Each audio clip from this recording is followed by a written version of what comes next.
Welcome to MilSpouse Matters, the podcast dedicated to encouraging military spouses. Need some inspiration as you navigate military life, moves, deployments, raising military kids, keeping your marriage together, career issues, and more? Get an encouraging, humorous outlook from a spouse who's been there for 30 years. Join host Jen McDonald, author of You Are Not Alone, Encouragement for the Heart of a Military Spouse, who knows that we're stronger together. Jen also writes regularly for outlets such as Military Spouse Magazine and has been featured in numerous books and national publications. Grab a cup of coffee or a glass of wine and sit back and relax as Jen talks with military spouses both new and experienced who will give you realistic hope and support for your own MilSpouse journey.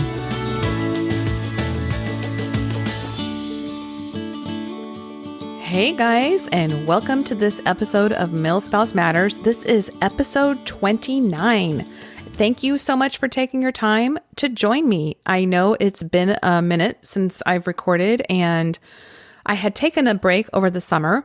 Thought I'd explain a little bit, and I had fully intended to come back in August, and just some things happening with our family, and our daughter's getting married actually next weekend, and a lot of travel, just different things. So my hiatus got a little bit extended, and I was going to wait until after her wedding to start back, but then I have some other travel coming up, and I thought I just need to go ahead and get this out there. I will try to be on a regular schedule. And I know when I started recording and putting this podcast out last year, I was like clockwork every week. It's very time consuming, and I also work. So I had gone down to every other week. So I'm hoping to get back on that schedule, but I am not making any promises.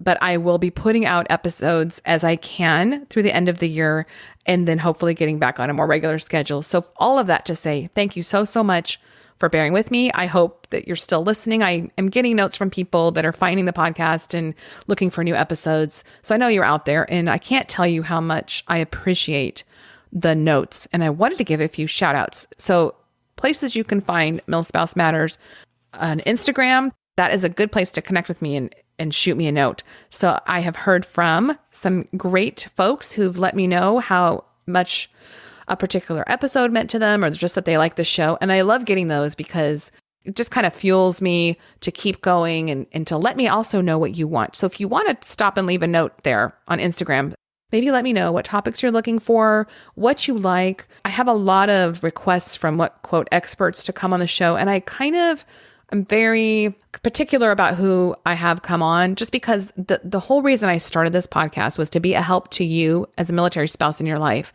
and not to necessarily advertise a business or sell something.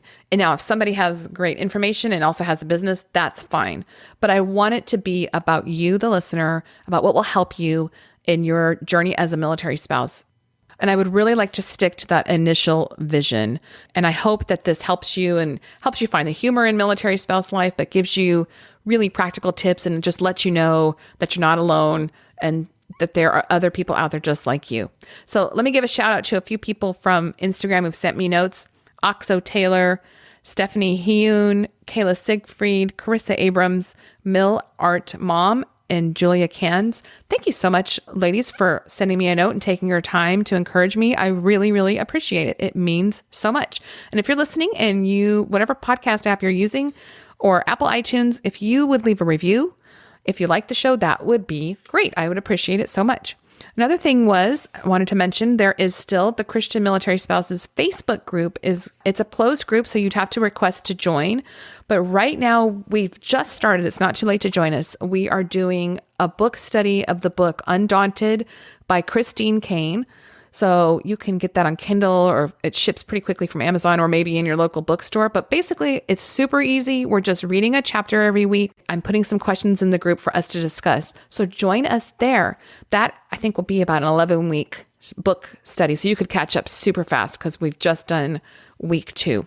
So this week, I thought it would be good as PCS season is winding down and your boxes are probably unpacked and you're kind of settling in. Or maybe all your friends just moved. Either way, it's the end of the traditional PCS season with a lot of changes in the military world. Would be talking about finding friends as a military spouse, some tips that maybe could help you if you're having trouble connecting, and regardless of what stage you're in, if you have no kids, if you're just working if you're working and you have kids, if your kids are young, a little bit older, and even on to when your kids are pretty much on their own and you maybe just moved and this is a totally different phase of life. So I asked my friend Tara House to come on and talk with me about some ideas and just experiences about finding friends in your community as a military spouse. She was an Army spouse for 20-something years. Her husband retired a few years ago as well. And so it was kind of fun to reminisce. We've been friends for a long time and hopefully pull some tips for you guys to use and just let you know we've been there and you can get through this too. So she was on the very first episode of this show. I've known her a long time and she's super fun. You can connect with her on Facebook if you're looking for more tips like this. And she was the co-host of My Military Life radio show. Just has a wealth of information. It is super, super fun. I hope you enjoy this episode.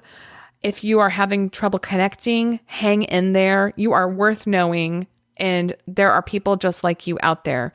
And I hope wherever in the world this finds you, that you're doing great, that you just remember that you're awesome. Thanks for listening. So I'm here with Tara House, and I'm so happy to talk to her today because she was an Army wife for 23 years. I was going to say 100 years, 23 years. It felt like 100 years. And she was also the first guest on this podcast. So welcome back, Tara, because I know you have lots of good stuff to share. Thanks for having me again. Of course. So we're talking about when you've just moved somewhere and making friends. Like, I think we all know it's important to find a community, but it's not always easy to find your people. So I knew Tara would have some great tips for you guys of maybe some things you could try. That's because I stalk people like I did Jennifer. That's a great start. Stalking. No. Tip one. Actually, we probably should give a little background. We were friends way back in Florida. Geez, I moved there in 1999. Yeah. Gee, that makes us sound super old. Well, we are. And we just kind of made friends at our kids' dance class. Yep. That's where you can do it. The end. No, I'm joking. The end. Go to dance class. And then you can be friends for 100 years. Yes. So yeah, I think, that is actually a good tip. Like if you have younger kids, look around at the moms at those places because you are going to see them once or twice a week. And so that's a great place to look for friends. Dance moms aside, it wasn't like that at all. Our kids were like 3. So they were at this little preschool dance class. And I think I just made a flippant comment about homeschooling and you weren't even sitting by me. You were like down the row from me, kind of just overheard that and your ears perked up and I remember you scooched all the way down. I was kind of like, who is this? Yep. Do you remember it at all? Yeah, I think I just find it so funny that I don't remember like being as aggressive. I just remember I saw your head just kind of pop forward and go, wait, you homeschool? And I think you had just started. So you were probably antenna were up as far as like listening. Well, I was just looking for someone interesting. So I made the mistake when I was younger of making friends with whoever spoke to me because I was so desperate for friends. Because when you move, you miss your friends from where you were and you're like, I just need some people. Yeah. And so that was a mistake. Mm-hmm. So I was being more careful, I think, at that point and just like waiting to find cool people, screening some people, and then when you said that, I was like, interesting. Yeah. I wouldn't say it was aggressive. I would call it friendly. Well, I would say that I am aggressive. I've been like labeled so rude. Intimidating. I don't think you're intimidating. So the reason I say I'm aggressive, and that you can cut this if you want, but at a PWC convention thing, a big one, which, by the way, go to PWC for friends also. Mm-hmm. A girl who I had invited to PWC, originally we did Don't Tip Over the Apple Cart or whatever that game is, where you all, like, there was like 30 of us maybe. There was so many, or 20. And one person stands in the middle and says something. And if it's true for you, everybody jumps up and switches seats. And she said, Tara intimidates me. And people jumped up and changed seats. And then I was like, and half these people so I hadn't even met. Well, I was laughing because then, of course, like it comes to fruition when I point at her and I'm like, whatever, I invited you to be. So you just proved her point. And That's I'm dying hilarious. laughing because I'm like, and then I point to the other people like, I just met you. And she's like, see though, see? And I was like, okay, I get it. That's funny. It was very funny. So I was like, whatever, Shelly. Shelly, if you're listening, I love you anyways. And I think the funny thing is, like, for some people that would be so hurtful and they'd never go back, and you're just like, whatever. That's so your personality. Like, you're crazy. I'm a joy. So that's too funny. But PWC, that's my number one. If I'm going to make friends, I go to PWC. Like my husband will even joke, like, are you going to PWC? You need to make some friends. And that's Protestant Women of the Chapel, which if you're near a base is a great thing. And also there's a Catholic Women of the Chapel, I believe. I've actually made friends with them too. They usually have a pretty robust program because they've been around for so many years, and they will offer childcare. So that is a great thing. And they're not always during the day. There's plenty that meet in the evening as well.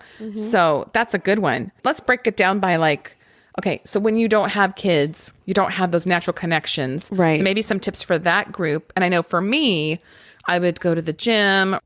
It was a little more difficult because you kind of have to just do it on your own. You don't have your kids as a buffer. Of course, work friends. It's been a while, so I'm having to think back. But if you Google, so I did this in research for this podcast because I'm a nerd. But I was Googling like MWR. So we all have an MWR, right? I think the Marine Corps has something different. But it's amazing because we used to live on a Marine Corps base and it is amazing. But I'll figure out what it was called. So you Google your MWR and like fitness centers and you can go look at classes. And so I found if you don't have kids, because they had a lot of mommy fitness groups, but there was a yoga with your cat class. Moody Air Force Base, my people. And so it was free. There's something for everybody. But there's so many fitness classes. And I really, if I didn't have kids, I should probably join one now because my kids are older, but... And so I would go to fitness classes and just meet people that way. It's harder because you have to just put yourself out there. You can't pretend to talk to your baby. Yeah. You know what another good one is the newcomers classes. I don't know if the other branches do that, but the Air Force does it. I'm sure the other ones do. We do. The Army does. But sometimes spouses won't invite the military spouse, but ask your husband or wife and find out when it is if you've just gotten there. And that is a great way to meet people. We did that multiple times, and they're designed for the family usually. Do you know where else I met somebody was when we had just arrived. We were staying in temporary lodging, and we were in there for quite a while, and I made friends with this lady, and they ended up being our next door neighbor. So it was really cool. Yeah. So if you don't have kids, there's still ways to meet up with other potential friends. I just talk to people. Like I'm that wacko at this point. In San Antonio, we just moved in and we didn't have our stuff yet. So we were at the housing office using their computer to look at something. And this family was in there and I heard them talking about getting offered the same kind of house that we had. And so she was like, what does it look like? Can we look at any? But they wouldn't let them look at them. Imagine that. And so then I said, do you want to come to my house and look at it? Did she look at you like, She did. I said, listen, we don't have a lot of stuff. We just got there. We haven't got our furniture. But if you want to see the layout, you can totally come over. And so she came over and she's so cute because she was smart. We were both smart enough to be wary. And that's when I knew we'd be friends. But she moved in next door and texted me and said, please tell me you're not crazy because we got the house across the street. Oh, that's too And I funny. said, the fact that you're worried about me being crazy makes me think you might not be crazy. And I'm really happy about that. And so, that's my friend Chrissy. And we were like, that's our family. You know what I mean? Like, I love them. That's awesome. You just never know. And so you kind of have to be open. I don't think there's a worse feeling. Well, there's a worse feeling, but it's a terrible feeling to walk in somewhere and just be new and not have a place to sit, or you have to just go sometimes and just be uncomfortable. What about our introverted sisters? Yes. Ladies. It's hard. I don't know. So here's what I want our extroverted girls to do, or guys, if you're listening, cool too. Like reach out. If you see that girl sitting there super quiet, I have so many introverted friends because I'm like very aware I have an introvert in my daughter. And so I'm pretty aware of it. And so I'm just reach out to them because they will be the best friends ever. You know what I mean? Yes. And if you have that gift of feeling comfortable, and I think I've grown this because of being a military spouse, I'll be at a gathering and I do kind of scan and look for who's on the edges and not really engaging. Honestly, though, and this is interesting, after having my husband be retired for 2 years, I just went to a women's group a couple of weeks ago, and I think I texted Lana and Tara. So the other thing is Tara and I also co-host another podcast called Reinventing Midlife. So if you're at that stage, go look for that one, and with our other friend Lana. So we text a lot. So I said, this was the worst feeling. I walked in, and it's been a while since I've been in this position, didn't know anybody, and I wanted to leave. Yeah. Like, it was so uncomfortable, and I had forgotten that feeling. Mm-hmm. And I thought, I never need to forget this feeling, because especially if you're living in a military area, there's always somebody that's new or isn't connected, and just look for them. And so I did. I kind of looked around, and there was this lady much younger than me, but she just was sitting alone. And I said, oh, hey, I'm Jen. And we talked for a minute, and come to find out, they have just moved here, and she works from home. And so it kind of gives that moment to chit chat before things start, because it's so uncomfortable to just sit there. Although nowadays everybody's on their phone, but that's true. But you're coming there to meet people. I don't know. That's weird, because I feel the same way. I've switched gears where I'm like that too, where I'm like standing off sort of. And I was never like that before. Kind of assessing. I was always like jumping right in, like, hey, who wants to be friends? Well, because you have limited time. And I feel like that might be a thing with military spouses. You're rolling in, you've got limited time to like get your network set. You may not be there more than a couple of years. Isn't that the best though? Like, isn't that the most fun? Like, you don't have time for bullcrap.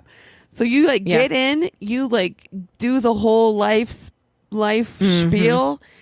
Do we connect? Do we not? If you don't, move on. And if you do, you just hold on to them for the rest of your life. You know what I mean? It's so awesome. Yes, you do.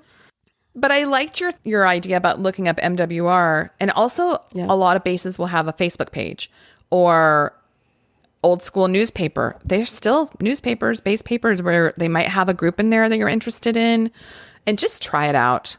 I also found, I was at the Starbucks on Bowling Air Force Base. We had just gotten there. And then by this point we had kids, and we'll get to tips with kids. But there was a flyer just hung up old school on the bulletin board for a homeschool group. And I would not have found it otherwise. Bulletin boards, retro. Yeah. I know. A cork board. So one thing I would say, when you transition, you have kids. Now it's different. And I remember we had checked in at a base, and I was filling out the emergency forms at the youth center for sports. Yeah. And you get, not the emergency form, but you know what I'm talking about, the little forms you fill out. And then it says emergency contact. And I'm just kind of like, pause. And I look around, I'm literally just looking around like, crud, I don't know anybody. Yep. And I catch eyes with this lady. Exactly. Who's obviously in the same position. And her kid was around the same age. They didn't end up being on the same team, but I said, you can write my number down if I can use yours. And she just laughed, and we did. We just exchanged information, and nothing ever happened. But as far as like anybody needing emergency contact. See, now for us, we've done for schools, like because you guys homeschooled, so you just did it for sports, but in school, we're in the school writing down emergency contacts. And so whoever you made eye contact with, that was it. Then I made eye contact with Denise Anderson. I remember it in Fort Polk. She has passed away since. She was the most amazing woman. And so we like looked at each other, and she gave me the head nod, and I was like, yep. It's that nod of understanding. Yeah. And she had 4 kids. We had 3 girls, a boy just like me. We were thick as thieves. Aww. And our kids had the best time. But yeah, that's how we made friends, by desperation. So I think it's a little bit easier when your kids are involved in things, because you're going to be sitting at sports events or dance class or whatever. And you kind of can suss out, do you have anything in common? Are they drama? Are you steering clear? When I had babies, I would go to play group. Yeah. Like, I had a baby who was not playing, but I needed friends. And so we thought they could play. We're idiots, but do you know what I mean? It was more for the moms, right? It's definitely for the moms. It's support. And that's how you suss out like parenting styles you can watch. Yes. And you can find friends that are like kind of the similar parenting styles, but also don't, dismiss somebody who's different, because it's always really cool to have different experiences. Don't just pick people who are just like you. That's no fun at all. That's so true. Bring in different ethnicities. Bring in different like politics, beliefs, everything. Yeah, it's more fun. It is. Some of my really good friends are atheist or completely different political spectrum from me, and that is okay, because that's how you grow. And they're some of the nicest people. They do anything for me, and I would do anything for them. Yeah. Ooh, there's that one thing now called No Excuse Moms. Oh, what's that? Have you seen that? I know you don't know because you have little kids. No, anymore. I don't. So it's like free exercise groups everywhere, all over I think it's the world. Very cool. And so like you just find it online. I went and looked. I Googled it to make sure you guys that it was good. And they have one here. I joined it, joined it, and I Just still to don't kind go. of check it out. Well, no, because I want to go, but then I was like, are there any kids there? Because I don't have any anymore, so I'm kind of weird. But you take your kids, they meet at like parks. Mm-hmm. Your kids play on the park, and you guys do workouts on the playground equipment or whatever, or near there. I like that. No excuse moms. So it's basically you can't use your kids as an excuse to not work out. Is that the point? Oh, yep. Very That's interesting. pretty cool. And what about stroller strides? Yes. Did you ever see those? I did. Those were like after our time Same. of strollers. I'm kind of jealous. I We were know. talking about how like all the gyms have little play areas for your little ones while you work out, or Right. the stroller brigades or whatever. And I just think, Yeah. I mean, we kind of maybe did it informally, but there is a lot where you can connect like that. It's kind of cool. Right. The other thing is two spouses groups, not necessarily the Oh, religious yeah. ones, but like a base or post spouse group. Mm-hmm. Now, they can get a bad rap, and sometimes with reason, but they can also be a lifesaver. And there was one gal I knew when we were stationed in Hawaii. She had really just kind of avoided the spouses group. And then when I had gotten there, she told me, she said, it saved my life because they had gone through some really hard family stuff. And you know who stepped in to help them were those spouses. And she said, I have a totally different view of it now. It saved my marriage. It really saved us. And she was not overstating it. It really did, because they were going through some hard stuff and they just stepped in. And so take a look at your spouses group. And the other thing is too, a lot of them will have little subgroups or mini groups. So it can be. That's what I was gonna say. Go, take it away. Go ahead. No, that's what I did not know that. So you already have known about that Yes. for how long? So there was like wine groups, reading groups. Right. One we were in had an adventure group, and what it was, I think most of them didn't have kids. They were people that wanted to kind of check out all the outdoor stuff and do hiking and things together. So they created their own little group. Of course, Bunko. I really am not a Bunko fan, so but that Bunko you can find everywhere. Oh, I'm trying to think what else they had. Over here, so I didn't even know about that, but here I got an email which I read, which is shocking, but I never read them. And they have so many sub clubs. Yes. And I was like, what? This is one I would want to join, where they were trying different restaurants every month. They would just pick one and go. They were kind of, wine aficionados, and they would go and check it out. So if you don't have that in your spouse's group and you're thinking that's a good idea, start it. Yeah. Just go to the board, and they always want people to run activities. So it can just be super fun, low stress. Those are great ways to connect, and volunteering. And I know you've done a lot of that, I love to Tara. volunteer. Okay, so that is the number one way you're going to meet people for sure, because you are stuck in it. I'm joking. You're not stuck. But for the Army, we have Army Community Service. I don't know what the other services necessarily have. They keep changing the names, so I'm not. Yeah. gonna... So, and we have classes for all the spouses and service members ish. So they had like the newcomer spouses, or we had like learning a new language. And when we lived overseas, like learning the money, budgeting classes. And so I volunteered and taught some of those classes. Here's why you want to volunteer, everybody. Because when I was in Japan, I was an instructor, and then they said, hey, do you want to go be a master trainer? So that I would train the instructors. And I was like, no, probably not. And they said, well, it's in Hawaii. And I was like, I've always dreamed of being a master trainer. I meant yes, absolutely. It's been my number one goal in life to be a master trainer. Master trainer. I thought you said something else. And so I went to Hawaii TDY. So I got per diem, like we were military, and I became a master trainer. So then I could teach classes. I could train instructors. So I should probably do that again. But it was also taught by like corporate people. So it was actually really cool. There could be some amazing opportunities as a volunteer, because it can sound just like a lot of work, but military is pretty good about training. I mean, they do have that down, and they will bring in experts. I've actually gotten jobs because of that. You know what I mean? Yes. It can help build your resume, which that's a different topic altogether.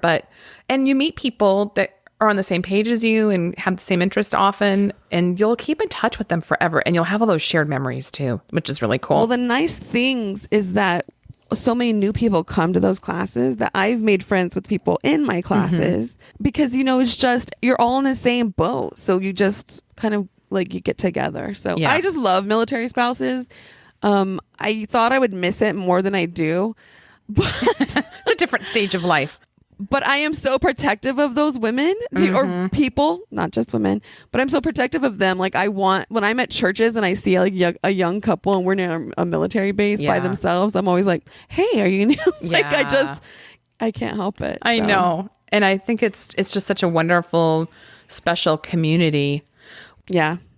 One other thing that popped to mind when you were talking about that is as your kids get older, or even if your kids are young and especially if you're overseas, find an exploration buddy. Oh, yeah. Because and this is old school too, you can use your phone, but I had a friend tell me years ago, this is back when we lived in North Dakota, because I was like, it's boring here. And she said, you know what I always do? I take a map and I draw like a 20-mile radius around wherever I'm living. And I go to everything in that, like that's touristy and just kind of check it out or kind of fun looking.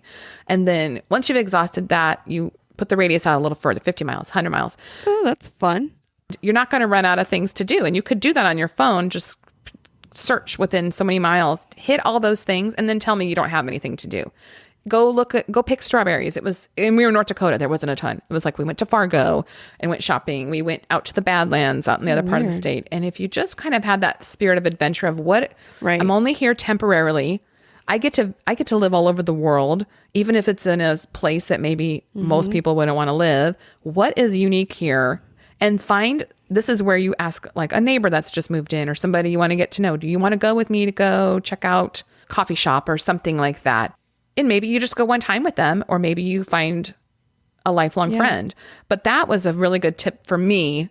I know that you have the exploring spirit, Tara. I'd love to go on adventures. An adventure buddy. That's a good term.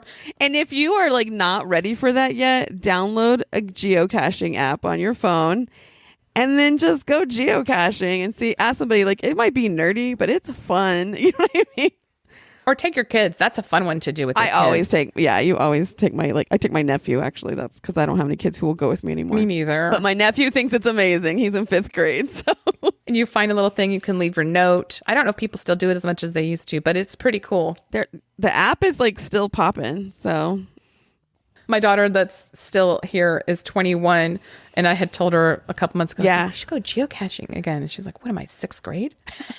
And I was like, but you enjoyed it and you've gone since 6th grade. But yeah, if you don't know what that is, look it up because it's pretty cool. Yeah. So when your kids get older, now I think you're not driving them necessarily to things. And this can be a different stage if your spouse is still active duty, because you don't have those forced things that you're going to really kind of meet and connect with potential friends and other parents. Right. Unless you choose to. And it's a different stage. And so we recognize that.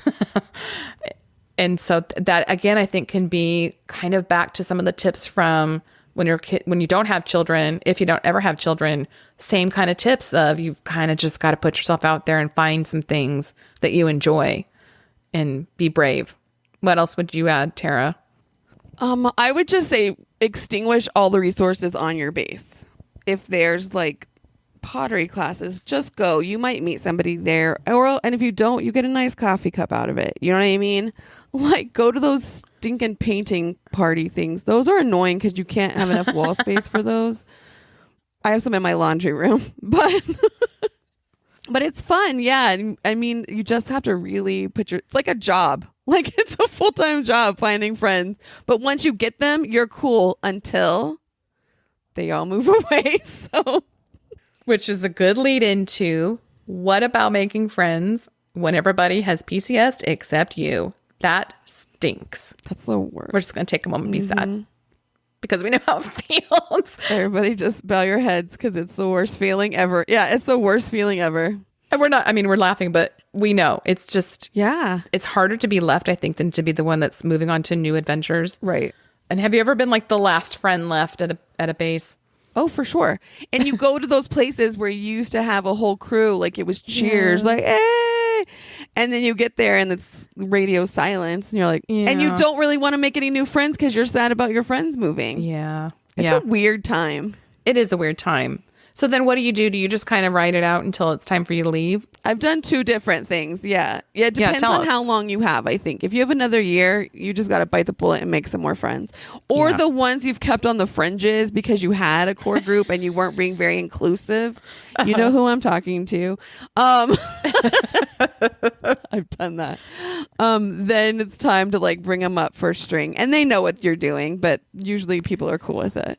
Do you know what else is interesting about that is sometimes I have made super good friends like 8 months before I'm about to move. And I go, this always happens. I find that best friend right before I'm about to leave. But you never know. So this is cool. My kids were really little.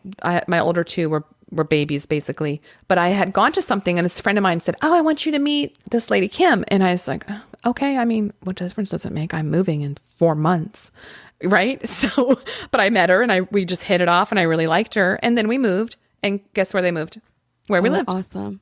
And so is this Kim, your friend Kim? This is my friend Kim that I've been friends with for like 100 years. Yes. Yes. Oh and if I had just been like, don't worry about it. I'm good because I'm moving anyway. Just never do that. The military world is so small and it gets smaller the longer you stay and you just never know who you're going to cross paths with again. That's so true. And another memory I have, and this stuck with me, is a lady that we were at something and she found out we were military and she basically told me, I don't make friends with military. I've had people say that to me. And I was like, well, that's rude.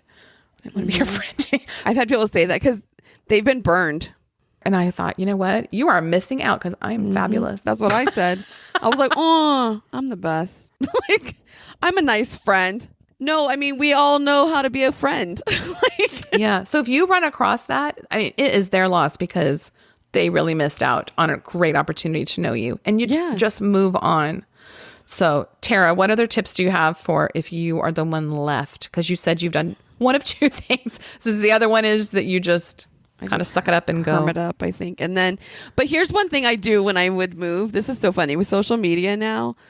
I put out the word like, hey, I'm moving to Timbuktu. Yeah. Do you have any cool friends for me?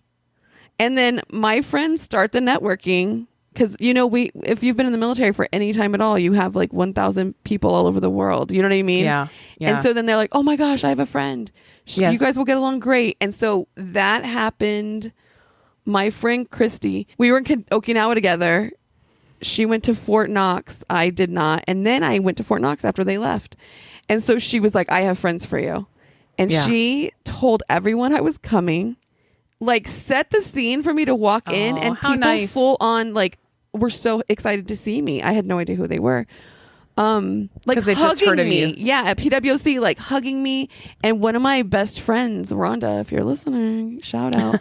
That was somebody who she had connected me with. And I'm telling you, like, most wonderful people I've ever met. Yeah. They know your personality. Your friends know you and they know who you connect well with. It's like Match.com for friends. It is. It's speed dating. Like they already know what you're looking for. They know what you're like. There is an app for that. I'm going to find it while we're talking. Go ahead. And the other thing I was going to tell you was my friend Kim, so fast forward like 15 years later. Now, unfortunately, and we've seen each other in the meantime, we had moved to Germany and then he had retired. So you don't think you're ever going to see them again, like as far as living near each other. Mm-hmm. And he was a civilian.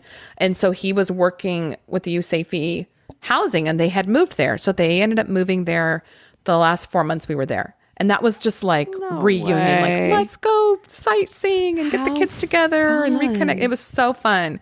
And that happens pretty often to people where they cross paths again. So you just never know. Okay, so did you find it? I did, and I don't know why I remembered it all of a sudden.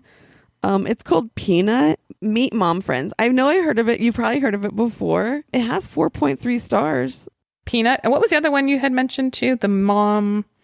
Okay, so MOPS. Oh, did you ever go to MOPS when your kids were little? I did. I loved MOPS. That was a fun one. Mothers of Preschoolers. Mm-hmm. .org. Mm-hmm. No Excuse Moms. Okay. That's on Facebook, I think. PWC is on my list. MWR Fitness Groups, if you want to get your swole on. And then I would go to any of your like ACS or air places. Oh, Family Readiness, or the Semper whatever's, or the Navy. Yeah. And then go look for play groups, call them and see if there's play groups and show up. And I'll link to the ones that have a website. Yeah. I'll put those in the show notes. So just click on those and it'll take you right there. Well, I think the whole gist of this is just remember that you're worth knowing, whoever you are. There are potential friends everywhere. Right. And there are people that are lonely all around you too. And I think even something as simple as you see a moving truck, just walking past, if you're out for your morning walk or walking your dog, or even take a moment to walk over and say hello, that is one way to connect with people. People are just looking for someone to be friendly. Yeah. So and remember what that feels like. If you're not in that position right now, remember what that felt like and reach out to other people. Did you have anything else to add? Final tips, Tara? I would just say, get out of your comfort zone. Yeah. It might be really, really difficult for you introvert people, but just do your best. And find your extroverted friend. Yeah. Maybe you should go to the library and find other quiet people. I've made friends in the library before. Of course you have. I make friends everywhere. But yeah, maybe like a book club, or try to find something that's more your speed and like ease into it. But don't give up, take classes at the college near you or whatever. You could do all kinds of things. So there's just so many opportunities. Oh, I was going to say this too. And you're not for everyone. So, oh, that's good. Like not everyone is going to like you, and that's okay. You're not for everybody, but you will find your crew. You will find your people, and don't give up. If you are like rejected, it's like, applying for jobs. Just keep trying, like don't get too frustrated. And then it's like when you quit looking, sometimes you find somebody in the line at Starbucks or something. It's true. I think that's a good note to end on. That's great advice. I'm not for everybody. It's 100% true. But I will always bring you food if you're sick. Oh my gosh, you're so funny. Well, thanks for joining me, Tara. It was really good to talk to you and share this and walk down memory lane a little bit. I know. Thanks for being my friend for however many years we've been friends. Oh my, I think we're going on 20. No. Yeah, we are. Yeah, we are. Wow. So go find your forever friend. Yeah. Everybody. Have an amazing week. Bye. Bye. Connect with Jen at jenmcdonald.net or on Instagram, Twitter, and Facebook. You can also purchase her book, You Are Not Alone, Encouragement for the Heart of a Military Spouse at Amazon.com, Barnes & Noble, and other booksellers. Love the show? Don't forget to leave a review on iTunes. Until next time, have a great week.